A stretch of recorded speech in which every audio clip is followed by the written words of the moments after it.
Okay အဲ့တော့ဆရာတို့ဒီနေ့ဒီ sorting algorithm တွေထဲကနောက်ထပ်တစ်ခုဖြစ်တဲ့ insertion sort အကြောင်းကိုရှင်းပြမယ်ပေါ့နော်အဲ့တော့ရှေ့မှာတော့ဆရာတို့က barbell sort အကြောင်းသွားခဲ့တယ် barbell sort algorithm ရှင်းနေပြီးတော့ဆရာတို့ကုတ်ရေးပေါ့အဲ့တော့ဒီနေ့မှာဆရာတို့က inserting sort ပေါ့အဲ့တော့ inserting sort ကဆရာတို့ဘယ်လိုအလုပ်လုပ်လဲဆိုလို့ရှိရင်ဆရာတို့က interactively inserting each element into its correct position ပေါ့ပြောချင်တာကသူကဘာလဲဆိုတော့ဒီ element တွေကိုဆရာတို့က sort လုပ်တဲ့အခါမှာposition နေရာမှန်မှန်ကန်ကန်သွားပြီးတော့ဆရာတို့ကသွားပြီးတော့ insert လုပ်တာပေါ့နော်ဒီလေးနဲ့ဆရာတို့က sorting စီရပေါ့ဆိုတော့သူဒီဘာနည်းနဲ့ဆရာတို့သဘောတရားတူမယ်ဆိုလို့ရှိရင်ဆရာတို့ဒီမှာ cat gain sort တဲ့အခါမှာသုံးတဲ့ပုံစံလေးနဲ့တူတယ်။cat gain sort တဲ့အခါမှာဆရာတို့က senior လေး cat လေးကိုစီရဲ့အခါမှာဘယ်လိုနည်းသုံးလဲဆိုတော့ဆရာကဥပမာထားပါတော့လက်ထဲမှာဆရာတို့ဒီ cat လေးရှိရပေါ့အမှာ1 3ဆရာရှိမှာ9နဲ့ခွန်ပေါ့နော်ဒီလိုကတ်လေးရှိပေါ့အဲ့တော့ဒီလိုကတ်လေးတို့ရှာ senior စီခြင်းတယ်တနည်းအားဖြင့် ascending order စီခြင်းတယ် ascending order စီခြင်းတယ်ဆိုရင်ဆရာကဘာလုပ်လဲဆိုလို့ရှိရင် cat တံပတ်ဒီ3လေးကစကြည့်တယ်ဘာလို့လဲဆိုတော့ဆရာကဒီကတ်ကထိတ်ဆုံးမှာဖြစ်တဲ့အတွက်ဒါလေးကိုဆရာကမကြည့်ဘူးဘယ်ကနေစကြည့်လဲဆိုတော့ဆရာကကတ်နံပါတ်3ကစကြည့်တယ်ဒါမှမဟုတ်လေဟိုနောက်ဆုံးပါပေါ့နော်အဲ့တော့ဆရာကဒီဒုတိယကတ်ကနေစကြည့်ရပေါ့အဲ့တော့ဒုတိယကတ်တွေကိုကြည့်ပြီးတော့ဒုတိယကတ်ဒီသူရှေ့ရကတ်ထက်နော်ရှေ့ရကတ်ထက်ငယ်နေရပေါ့ငယ်နေရဆိုလို့ရှိရင်ဆရာဘာလုပ်လဲဆိုလို့ရှိရင်ဒီကတ်လေးနှစ်ခုကိုရွှေ့လိုက်တယ်ဒီမှာဆိုရင်ဆရာကဒုတိယကတ်ကရှေ့ရကတ်ထက်မငယ်ဘူးမငယ်တော့ဆရာကမရွှေ့ဘူးမရွှေ့တော့ဆရာကတတိယကတ်ကိုသွားပြန်ကြည့်တတိယကတ်လေးဒီဒုတိယကတ်ထက်ငယ်လားပေါ့မငယ်ဘူးဆိုရင်ဟုတ်ပြီပထမကတ်ထက်ကောငယ်လားပေါ့ကြည့်မငယ်ဘူးဒါဆိုလို့ရှိရင်ဆရာကဘာလုပ်လဲဆိုရင်ရွှေ့စရာမလိုဟုတ်ပြီနောက်ဆုံးမှာဆရာကနောက်ထပ်၄ကတ်မြောက်လေးကိုတွားကြည့်၄ကတ်မြောက်လေးကိုတွားကြည့်တော့၄ကတ်မြောက်ကနှစ်ဒီဆရာကအရှိရသူ့ရဲ့ကတ်ထက်ငယ်တယ်ဒါဆိုဆရာကဘာလုပ်လိုက်မလဲဆိုရင်အဲ့နှစ်လေးကိုဒီဂျားထဲကိုလာပြီးတော့ထည့်လိုက်မယ်ဒါဆိုပြောချင်တာကဆရာကဒီအချိန်မှာ1 3နှစ်9ခုဖြစ်သွားပြီကက်လေးကိုဆရာကရွှေ့လိုက်တယ်ဟုတ်ပြီကက်လေးကိုရွှေ့လိုက်ပြီးတော့ဆရာကဘာလုပ်လိုက်မလဲဆိုတော့နောက်တစ်ခေါက်ထပ်ပြီးတော့ကြည့်ဒီကက်လေးကအရှိရသူ့ရဲ့ကက်ထက်ထပ်ပြီးတော့ငယ်သေးလားပေါ့ငယ်သေးရဆိုလို့ရှိရင်ဆရာကဘာလုပ်လဲဆိုထပ်ပြီးတော့ရွှေ့ဒါဆိုဆရာကနောက်ဆုံးမှာဘာဖြစ်သွားမလဲဆိုရင်1နှစ်3 5ခွန်ဆိုပြီးတော့ဆရာတို့ဒီမှာကက်ကစီနီယာလိုက်ဖြစ်သွားမယ်ဆိုတော့ဒီလိုမျိုးဆရာတို့ကကက်လေးတွေကိုလိုအပ်တဲ့နေရာမှာသွားပြီးတော့မှန်မှန်ကန်ကန်ဆရာတို့သွားပြီး insert လုပ်လိုက်တဲ့ပုံစံမျိုးနဲ့အလုပ်လုပ်တာပေါ့ insertion sort ကဟုတ်ပြီဒါဆိုဆရာကသူ့ရဲ့ algorithm လေးကိုနည်းနည်းလေးလာကြည့်အဲ့ algorithm မှာဆရာတို့က start with the second element of the array တဲ့ဆိုတော့ start with the second element of the array ဆိုတော့ဆရာကခုနပြောခဲ့တဲ့ cat ထဲမှာဆိုရင်ဒါဒုတိယ array 3ရစတယ်ပြီးတဲ့အခါမှာ compare with the first element ရှေ့ကသူ့ရဲ့ first element နဲ့ဆရာတို့ compare လုပ်ကြည့်ရဲဒါဆိုရင်1လေးနဲ့ compare လုပ်တယ် if the second element is smaller than than swap ပေါ့အဲ့တော့အကယ်၍ခုနပြောခဲ့တဲ့ဒီ second element လေးကရှေ့ကကောင်ထက်ငယ်နေရဆိုရင်ဆရာက swap လုပ်မယ်တဲ့မငယ်ဘူးဆိုရင်မလုပ်ဘူးပေါ့နော်ပြီးရင်ဆရာက move to the that element move to the that element ဆိုဆရာကနောက်ထပ်ဒီ element တစ်ခုထပ်ပြီးတော့ရွှေ့တယ်အဲ့တော့ that element နဲ့တွားတယ်ပြီးတဲ့အခါမှာ compare with the first two elements and put it into the correct position အရှေ့က element နှစ်ခုနဲ့ထပ်ပြီးတော့ compare လုပ်ကြည့်ရပြီးရင်ဆရာတို့ကလိုအပ်တဲ့ခါကြလို့ရှိရင်ရွှေ့မယ်ပေါ့အဲ့တော့ဒီလိုမျိုးကိုဆရာဘယ်ထိသွားမှလဲဆိုရင် repeat until the entire array is sorted အဲ့တော့ဘယ်ထိသွားမှလဲဆိုတော့ဆရာ array sorted မဖြစ်မချင်းသွားမှာ array sorted မဖြစ်မချင်းသွားတဲ့အခါမှာဆရာတို့ဒီ barbell sort နဲ့ဘာကွာခြားလဲဆိုရင်ဆရာတို့က barbell sort တုန်းကဆရာတို့က sorted တစ်ခု array အကုန်လုံးကုန်သွားတဲ့အခါမှာ sorted ဖြစ်ပြီလားပြန်ပြီးတော့စစ်တယ်မဖြစ်တဲ့အခါမှာဆရာတို့ဟိုးစကနေပြီးတော့ပြန်ပြီးတော့ compare လုပ်တယ်ဒါပေမဲ့ insertion sort ကကျတော့အဲ့လိုမဟုတ်ဘူးဆရာတို့အကယ်၍နောက်ဆုံး item ကိုရောက်သွားတဲ့အခါကျလို့ရှိရင်အားလုံး sorted ဖြစ်နေရမယ်အားလုံး sorted ဖြစ်သွားလိမ့်မယ်ပေါ့နော်ဒါဆိုရင်ဆရာတို့ကအားလုံး sorted မဖြစ်ခင်နောက်ဆုံး element ကိုမရောက်မချင်းဘာလုပ်မှလဲဆိုရင်ဒီအတိုင်းလေးသွားမယ်ပေါ့ဟုတ်ပြီအဲ့တော့ဆရာတို့ဒီမှာ example လေးနည်းနည်းလေးကြည့်ကြည့်ရပါတော့အဲ့ဆရာခုနပြောခဲ့တဲ့ cat လေးဒီမှာပြန်ပြီးတော့ရေးလိုက်မယ်ဒီလိုမျိုးရေးလိုက်မယ်1 3 5ခု2ပေါ့ဟုတ်ပြီဒါဆိုဆရာတို့ဘယ်ကစမှာလဲဆိုလို့ရှိရင် start with the second element ဆိုတော့ဆရာတို့ဒီ index 1စမှာနော် second element ဆိုဒါဆို index 1စမှာဆိုဆရာတို့ဒီလက်ရှိရှိနေတဲ့ index 1ဆိုရဲဒီတန်ဖိုးလေးကိုဆရာတို့ကမှတ်ထားလိုက်မယ်ဘယ်ထဲမှာသွားပြီးမှတ်ထားမလဲဆိုရင်ဆရာတို့ကtemp ဆိုတဲ့ data လေးထဲမှာဆရာသွားပြီးမှတ်ထားလိုက်မယ် temp ထဲမှာ5ဆိုပြီးတော့ဟုတ်ပြီနော်အဲ့ဆရာက data တွေက sub လုပ်မှာလို့ပြောတာဖြစ်တဲ့အတွက်ဆရာကဘာပဲ sub မှာတော့ငါလို့ပဲ temporary variable လို့မယ်ဒါကြောင့်ဆရာက temp ထဲမှာသွားပြီးတော့မှတ်ထားလိုက်မယ်ဒီ5လေးကိုဟုတ်ပြီမှတ်ထားပြီးတဲ့အခါမှာဆရာက1နဲ့အရှိရ index 0နဲ့ကို compare လုပ်ကြည့် compare လုပ်တဲ့အခါမှာ first element နဲ့ compare လုပ်တဲ့အခါမှာဆရာဒီအချိန်မှာရွှေ့စရာမလိုအဲ့မလိုတာဖြစ်တဲ့အတွက်ဆရာကိုဘာလေးဘယ်အတိုင်းပဲပြင်ရမှာလဲဆိုလို့ရှိရင်ဒီအတိုင်းလေးပဲ15372ကိုရသွားမယ်ပြီးရင်သူဒီ move to the third element ဆိုတော့ဆရာက3ကိုရောက်သွားပြီ3ကိုရောက်သွားတဲ့အခါမှာဆရာတို့က temp တင်မှာဘာလေးရှိမလဲဆိုတော့3ဆိုတဲ့ data လေးရှိနေမယ်3ဟုတ်ပြီဒါဆိုရင်သူ့ရဲ့အရှိရ data နဲ့ဆိုတော့5နဲ့ compare လုပ်တယ်5နဲ့ compare လုပ်တဲ့အခါမှာ3ဒီ5ထက်ငယ်နေရဆိုရင်ဆရာဘာလုပ်မှာလဲဆိုတော့ဒီ3လေးကို5နေရာမှာထည့်မယ်5ကိုကျတော့ဆရာကဘယ်လို့သွားထည့်မှာလဲဆိုတော့3ထဲကိုထည့်မယ်ဒါဆိုရင် swap လုပ်ရမယ့်သဘောတရားအရာဆရာ5လေးကိုဘယ်ထဲထည့်မလဲဆိုတော့3ထဲကိုထည့်လိုက်မယ်အဲ့တော့3ထဲကိုထည့်လိုက်တာဖြစ်တဲ့အတွက်ဒီထဲကိုဘယ်ထဲက data ယူမလဲဆိုရင်ဆရာတို့ temp တင်ရ data လေးလာပြီးတော့ထည့်လိုက်ဒါဆိုရင်ဆရာတို့ဒီနေရာမှာ3 ဟုတ်ပြီနော်အဲ့တော့ temp ထဲမှာ3ဆိုတော့ဆရာတို့ဒီနေရာမှာဒီပုံစံဖြစ်သွားပြီဟုတ်ပြီပြီးရဲ့အခါမှာထပ်ပြီးတော့ compare လုပ်တယ်ဆိုတော့လက်ရှိရှိနေတဲ့ဒီ temp က3ဆိုတော့ဒီကောင်လေးနဲ့အရှိရကောင်နဲ့ compare လုပ်ကြည့် compare လုပ်တော့ဆရာတို့ကမငယ်နေဘူးဆိုတော့ဆရာတို့ရွှေ့စရာမလိုတော့ဘူးဆိုတော့ဆရာတို့နောက်ဆုံးကြံပါသည်1 3 5ခု2ဟုတ်ပြီနောက်တစ်ခါ move to the third element ပြီးဆရာတို့ fourth element ကိုသွားမှာဒါဆိုရင် fourth element လို့ပြောတဲ့အခါမှာ7ဒါဆိုဆရာတို့ temp ထဲမှာဗာလေးဝင်သွားမလဲဆိုလို့ရှိရင်7လေးရောက်လာမယ်7ဒီသူ့ရှိရာ5ထက်လည်းမငယ်ဘူး3ထက်လည်းမငယ်ဘူး1ထက်လည်းမငယ်ဘူးဒါဆိုဆရာတို့ဘာမှလုပ်စရာမလိုဘူးဟုတ်ပြီဒါဆိုဆရာတို့နောက်ဆုံး element တွေကိုရောက်လာပြီနောက်ဆုံး element လို့ပြောတာဖြစ်တဲ့ဆရာတို့ temp ထဲမှာဗာလေးဝင်မလဲဆိုတော့2လေးရောက်လာမယ်ဒါဆိုဆရာတို့ဒီနေရာမှာ2ဟုတ်ပြီနောက်ဆုံး element မှာ2ဒါဆို2လေးဒီ7ထက်ငယ်တယ်ငယ်ရဆိုရင်ဆရာတို့ဘာလုပ်မှာလဲ7ကိုဒီကိုရွှေ့လိုက်မယ်ဒီကိုရွှေ့တဲ့အခါမှာဆရာတို့ရဲ့2လေးကလက်ရှိ temp ထဲမှာပဲရှိနေဦးမယ်ဒါမှမဟုတ်ဒီနားကိုဆရာတို့ရွှေ့လိုက်တယ်ဆိုလည်းပြဿနာမရှိဘူးအဲ့တော့ data ဖလှယ်လိုက်ပြီပေါ့နော်2ကဒီကိုရောက်လာပြီပြီးတဲ့အခါမှာဆရာ temp တန်ဖိုးလေးကိုဆရာထပ်ပြီးတော့ compare လုပ်ကြည့်ရဒီနှစ်ဒီအရှိရ9ထက်ငယ်လားပေါ့ငယ်တယ်လို့ပြောတယ်ငယ်တယ်လို့ပြောတာဖြစ်တဲ့ဆရာက9ကိုဘယ်လိုလာထိလိုက်မယ်ဆိုရင်ဒီကိုရွှေ့လိုက်မယ်ဒီနေရာမှာဆရာနှစ်ရဲ့တန်ဖိုးကပျောက်သွားမှာလားဆိုတော့မပျောက်ပါဘူးဘာလို့လဲဆိုတော့ဆရာဒီမှာ temp ထဲမှာထည့်ထားလို့ temp ထဲကတန်ဖိုးလေးကဒီနေရာကိုပြန်ပြီးတော့ replace လုပ်သွားလိမ့်မယ်ဒါဆိုရင်ဆရာထပ်ပြီးတော့ compare လုပ်တယ်3ထက်ကောငယ်လားဟုတ်ပြီ3ထက်ငယ်တယ်ဆိုရင် swap လုပ်မယ်ဒါဆို3တန်ဖိုးလေးကဒီကိုရောက်လာမယ် temp ထဲကတန်ဖိုးလေးကဒီထဲကိုပြန်ပြီးတော့ရောက်လာလိမ့်မယ်ဟုတ်ပြီဒါမျိုးနည်းနဲ့ဆရာတို့က data ကို compare လုပ်တာအဲ့တော့နောက်ဆုံးမှာဆရာတို့ဒီမှာ1ထက်ငယ်လားထပ်ပြီးတော့ကြည့်ရဲ1ထက်တော့မငယ်တော့ဘူးဆိုရင်တော့ဆရာကဒီတိုင်းလေးထားလိုက်မယ်ဒါဆိုရင်ဆရာကနောက်ဆုံး element လေးထောက်ပြီးတော့ compare ပြန်လုပ်ကြည့်တဲ့အခါမှာဆရာတို့အနေနဲ့ဘာထွက်လာပြီလဲဆိုလို့ရှိရင်1 2 3 5ခွန်ဆိုရဲ insert လုပ်ပြီးစား sorted လုပ်ပြီးစား data လေးထွက်လာပြီးသားဖြစ်သွားလိမ့်မယ်ဒါဆိုဆရာတို့ရဲ့looping ဘက်ကရဲ့ state လည်းကုန်သွားပြီ data အားလုံးလည်း sorted ဖြစ်ပြီဆိုတော့insertion sort လုပ်ပြီးသွားပြီပေါ့sorted လုပ်ပြီးသွားပြီပေါ့ဒါဆိုရင်ကျွန်တော်က insertion sort ကဒီဘယ်လိုအလုပ်လုပ်တာလဲဆိုလို့ရှိရင်ကျွန်တော်ဒီတိုင်းလုပ်တာအဲ့တော့ဒီနေရာမှာမှတ်ထားမှာဒီကျွန်တော်လက်ရှိကင်ထားတဲ့တန်ဖိုးပေါ့နော်လက်ရှိကင်ထားတဲ့ဒီတန်ဖိုးဟို second element ဆိုလို့ရှိရင်ဒီကောင်လေး third element ဆိုတော့ဒီကောင်လေးအဲ့တော့ဒီတန်ဖိုးလေးဒီသူ့ရဲ့အရှိ left ဘက်မှာရှိနေတဲ့ data တွေနဲ့အကုန်လိုက်ပြီးတော့ compare လုပ်မှာတော့ index နဲ့ပြန်ကြည့်မယ်ဆိုလို့ရှိရင်ဆရာတို့ကအကယ်၍ဒါဆရာတို့က index position 0 1 2 3ထဲမှာရှိတဲ့ data ကနေစပြီး compare လုပ်မယ်ဆိုရင်သူဒီ index position 2 index position 1 index position 0နဲ့အကုန်လိုက်ပြီးတော့ပြန် compare လုပ်ဖို့လုပ်မယ်။ဘာကြောင့်လဲဆိုရင်ဆရာတို့ကငယ်နေသေးရဲ့ဆိုလို့ရှိရင် data ကိုတွားပြီးတော့လိုက်ထည့်ရမှာဖြစ်တဲ့အတွက်သူ့အရှိမှရှိနေတဲ့ index တွေအကုန်လုံးနဲ့ဘာလုပ်ဖို့လုပ်မှာလဲဆိုတော့ data ကိုဆရာကလိုက်ပြီးတော့ compare လုပ်နေဖို့လုပ်မှာ။နော်အဲ့တော့ဒါကဆရာတို့insertion sort ရဲ့အလုပ်လုပ်ပုံပေါ့ဒါဆိုဆရာတို့ဒီဟာလေးကို program လေးနည်းနည်းရေးကြည့်လိုက်မယ်ပို့ပြီးတော့သဘောပေါက်သွားအောင်နော် program ရေးကြည့်မယ်ဆိုတော့ဆရာတို့ဒီနေရာမှာ list လေးတစ်ခုစောက်ထားတာရှိမယ်ဒီ list လေးကိုဆရာတို့ဘာလို့ခေါ်လဲဆိုတော့cards လို့ခေါ်တာပေါ့နော်ဟုတ်ပြီဒါဆိုဆရာတို့စပြီးတော့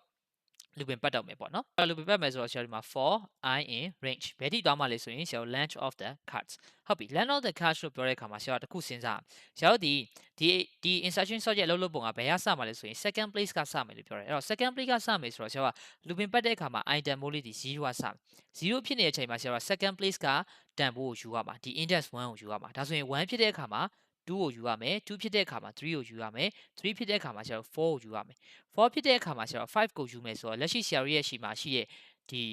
array တန်ဖိုးအရဆိုလို့ရှိရင်ဆရာတို့က index က4ထိပဲရှိတာဒါဆိုဆရာ5ကိုယူရင် index out of range error တက်မယ်ဒါကြောင့်ဆရာဘယ်ထိပဲယူရမှာလဲဆိုတော့3ထိပဲယူပါပြောချင်တာကဆရာတို့ဒီ length တဲကနေပြီးတော့ tick short ပြီးတော့အလုပ်လုပ်ကြမှာပေါ့နော်ဒါဆိုဆရာတို့ဒီနေရာမှာရေးရမှာဒီ length -1 ထိပဲပတ်မယ်ဟုတ်ပြီဟော length -1 ထိပတ်တဲ့အခါမှာဆရာတို့ဒါ looping စပတ်ပြီးတဲ့အခါမှာဆရာတို့ဒီခုနပြောခဲ့တဲ့ temp ဘာတန်ဖိုးလေးကိုဆရာတို့အရင်ဆုံး keep လုပ်ထားမှာလဲဆိုလို့ရှိရင် second index မှာရှိတဲ့တန်ဖိုးเนาะsecond position ပေါ့ဒါဆို second position လို့ပြောတာဖြစ်တဲ့အတွက်လက်ရှိ i က1ဆို0ဆိုရင် i + 1ခုနပြောခဲ့လို့ပဲ1ဆိုရင်2 2ဆိုရင်3ဆိုတော့1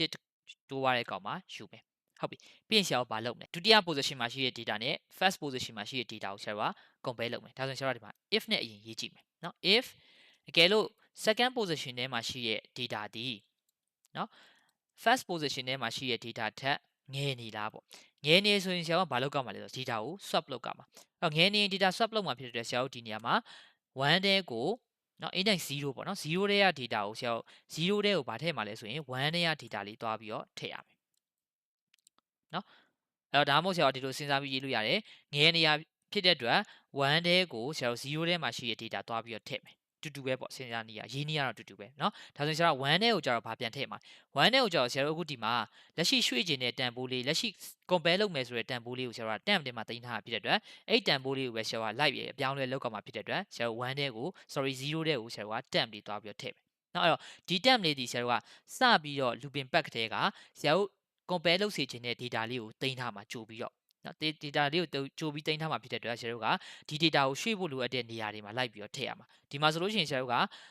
index 1နဲ့က data ဒီ index 0မှာရှိတဲ့ data တက်ငယ်နေရလို့ပြောတာဖြစ်တဲ့အတွက်ဆရာတို့1နဲ့ကို0တဲ့က data ရွှေ့တယ်အဲ့တော့0တဲ့ကိုကြတော့ဆရာတို့ရွှေ့ရမယ့်တန်ဖိုးဖြစ်တဲ့ temp လေးကိုလာပြီးတော့ရွှေ့လိုက်တယ်ဟုတ်ပြီဒါဆိုဆရာကတစ်ချိန်တည်းပဲအလုပ်လုပ်တာပေါ့ if နဲ့ဆိုတော့ဒါပေမဲ့ဆရာကတစ်ချိန်တည်းလုပ်ကမှာမဟုတ်ဘူးဆရာတို့ရွှေ့ရမှာဒီအကယ်၍ဒါ index 2ကိုရောက်သွားရဲဆိုရင် index 2ထဲမှာရှိတဲ့ data ဒီ1နဲ့ကကောက်တယ်လဲ compare လုပ်ရမယ်0တဲ့ကကောက်တယ်လဲ compare လုပ်ရမယ်လို့ပြောတယ်ဒါဆိုဆရာက if နဲ့ဆိုရင်ဆရာကတစ်ချိန်ပဲလုပ်လို့မှာဒါဆိုဆရာက if အစား loop လို့ပြောရတာဖြစ်တဲ့ဆရာတို့ဒီမှာ for ဖြစ်ဖြစ် while ဖြစ်ဖြစ်သုံးရတော့မယ်ဟုတ်ပြီ for နဲ့ while နဲ့ဆိုတော့ဆရာတို့ကဘယ်အချိန်ထိဒီ data လေးကို compare လုပ်ရမှာလဲပေါ့เนาะအဲ့တော့ဘယ်အချိန်ထိ compare လုပ်ရမှာလဲဆိုရင်ဆရာတို့က item ဘိုးလေး0ဖြစ်တဲ့အချိန်เนาะ0ထက်မငယ်မချင်းအလုပ်လုပ်ကမှာလို့ပြောတယ်ပြောချင်တာ index 1 index 0အထိလို့ပြောတာဖြစ်တဲ့အတွက် item မို့ greater than or equal 0အထိဖြစ်ကမယ်အဲ့လိုမျိုးလည်းဖြစ်ကမယ်ဆရာတို့ရဲ့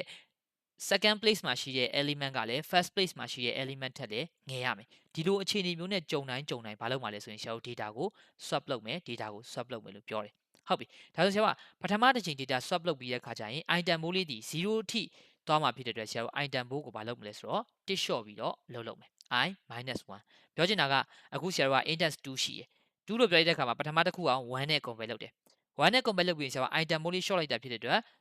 item ကတစ်ခုလျော့သွားပြီဒါဆိုလို့ရှိရင်1နဲ့0နဲ့ကိုထပ်ပြီးတော့ compare လုပ်ကြမယ်ဆိုဒါမျိုးပုံစံနဲ့ဆရာကသွားမှာဟုတ်ပြီအဲ့တော့ဒါမျိုးပုံစံလေးသွားပြီးတော့ရေးလိုက်တယ်ပြီးရင်ဆရာတို့ဒီမှာ cat လေးကို print ထုတ်ကြည့်လိုက်မယ်အဲ့တော့ cart ရဲ့ cat ဒါဆိုဆရာတို့က insertion sort ကအလုပ်လုပ်လားမလုပ်လားကို run ကြည့်လိုက်မယ်ဟုတ်ပြီဆရာလက်ရှိမှာဘာတန်ဖိုးထွက်လာလဲဆိုတော့13121ဆိုတော့ဆရာဒါမှားနေပြီပေါ့နော်မှားနေပြီဆိုတော့အခုပြန်ပြီးတော့ trace တိုက်ကြည့်မယ်ဟုတ်ပြီ item ဘိုးဒီဆရာတို့ကအခုဒီမှာ okay sorry ဆရာဒီမှာ cut off 0ကြီးပဲထည့်ထားတာเนาะဒီမှာ1ထည့်ရမှာ1ထည့်ရမှာဘာလဲဆိုတော့1နဲ့1 plus i နဲ့ i plus 1ကိုဆရာကရှေ့မှာဖြစ်တဲ့အတွက် i တို့ထည့်ရမှာဆရာဒီမှာ0ကြီးမှားပြီးထည့်တာအဲ့တော့ပြန် run ကြည့်လိုက်မယ်ဟုတ်ပြီဒါဆိုဆရာတို့ဒီညမှာ sorted ဖြစ်သွားပြီ1 2 3 5ခု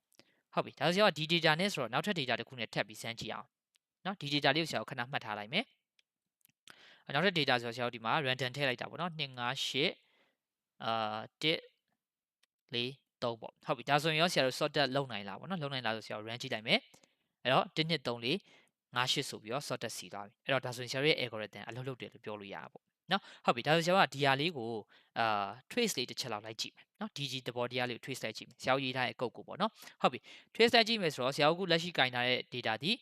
ဘာ data လေးဖြစ်မလဲဆိုရင်913ခုနှစ်ပေါ့နော်ဒါဆိုဆရာတို့အဲ့ဒါလေးကိုရေးထားလိုက်မယ်913ခုနှစ်အဲ့တော့ဒါကြီးဆရာတို့ဖြတ်လိုက်မယ်5 1 3ခုနှစ်ဟုတ်ပြီဆရာတို့လက်ရှိရှိနေတဲ့ data မှာဆရာတို့ဒီဘာတန်ဖိုးလေးရှိတယ်ဆိုလို့ရှိရင်ဒါ i တန်ဖိုးလေးပါတယ်နော် i တန်ဖိုးလေးโอเคနော်ဒါကဆရာတို့ရဲ့ဒါ list ပြီးရင်ဆရာတို့မှာပါရှိမယ်ဆိုရင် i တန်ဖိုးဆိုတော့cut off i လေးရှိမယ်ပြီးရင်ဆရာတို့ဒီနေရာမှာ cut off i plus 1လေးရှိမယ်ပြီးရင်ဆရာတို့ရဲ့ data လေးဖြစ်တဲ့ tmp temp ဆိုတဲ့ကောင်လေးရှိမယ်ဟုတ်ပြီစပြီးတော့ဆရာတို့ထွေးဆိုင်ကြည့်မယ်စပြီးဆရာတို့ကုတ်ရေးတဲ့အခါမှာ for နဲ့စထားတယ် for နဲ့စတယ်ဆိုတော့ item ဘိုးလေး0ကစမှာပေါ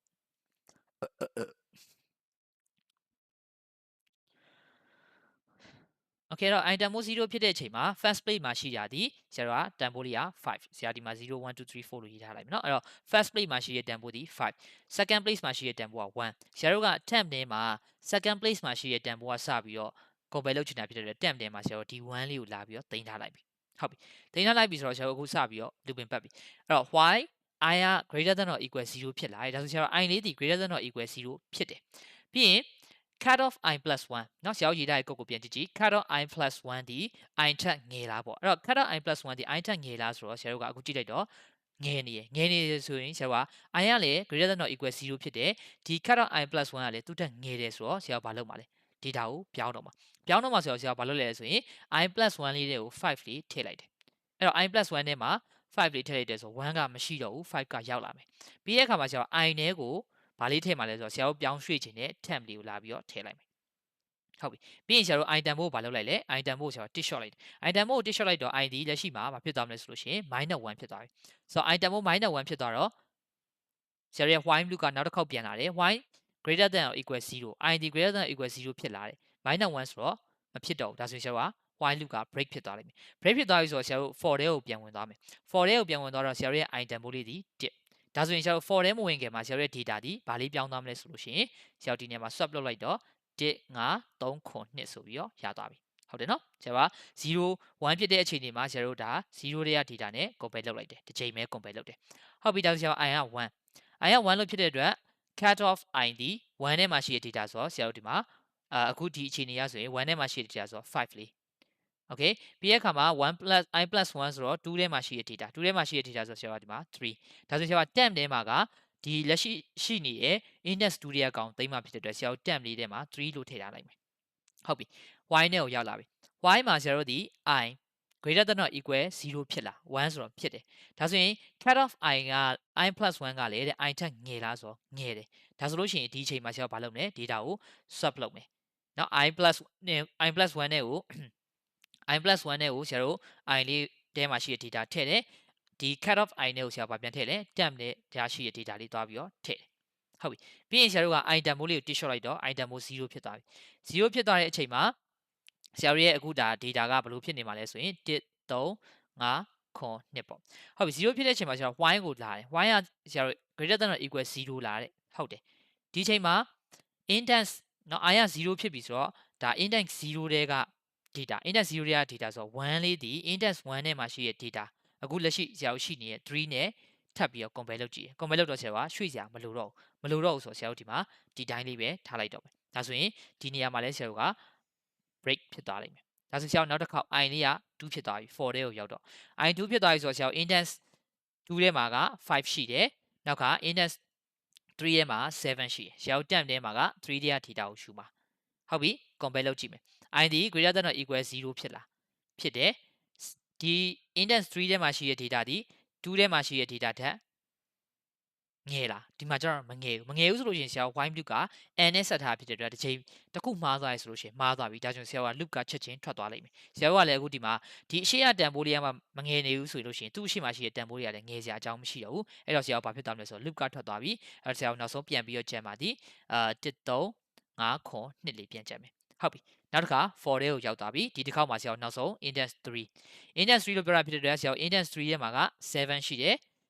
index i plus 1ဆိုတော့4ထဲမှာကဆရာတို့2ရှိတယ်ဆရာတို့ temp ထဲမှာဗာသိမ်းပါလဲဆိုတော့ဒီ2လေးကိုလာပြီးတော့သိမ်းပါဒါဆိုရင် compare လုပ်မယ် i ဒီ greater than or equal 0ဖြစ်လားဖြစ်တယ်ဟုတ်ပြီနော်ပြီးရင် index 3ထဲမှာရှိတဲ့ data ဒီနော် index i plus 1ဆိုတော့ index 4ထဲမှာရှိတဲ့ dataဒီ3ထက်ငယ်လားငယ်တယ်ဒါဆိုဆရာတို့ဘာလုပ်မလဲဒီနှစ်ခုကို data swap လုပ်လိုက်မယ် swap လုပ်လိုက်မယ်ဆိုတော့ဆရာတို့အခုဒီမှာဘာတန်ဖိုးလေးပြောင်းသွားမလဲဆိုရင်1 3 5 2 ion tick short လိုက်ပြီလို့ပြောတယ် ion tick short လိုက်ပြီလို့ပြောတာဖြစ်တဲ့အတွက် i ဒီ2ဖြစ်သွားမယ်ဒါဆိုရင် index 2ရဲ့ index 3ရဲ့ဒါဆိုရင် index 3ရဲ့အကောင်လေးဒီ2ထက်ငယ်သေးလားပေါ့ကြည့်ငယ်တယ်ဆိုဆရာဘာလုပ်မလဲထပ်ပြီးတော့ဒီနှစ်ခုကို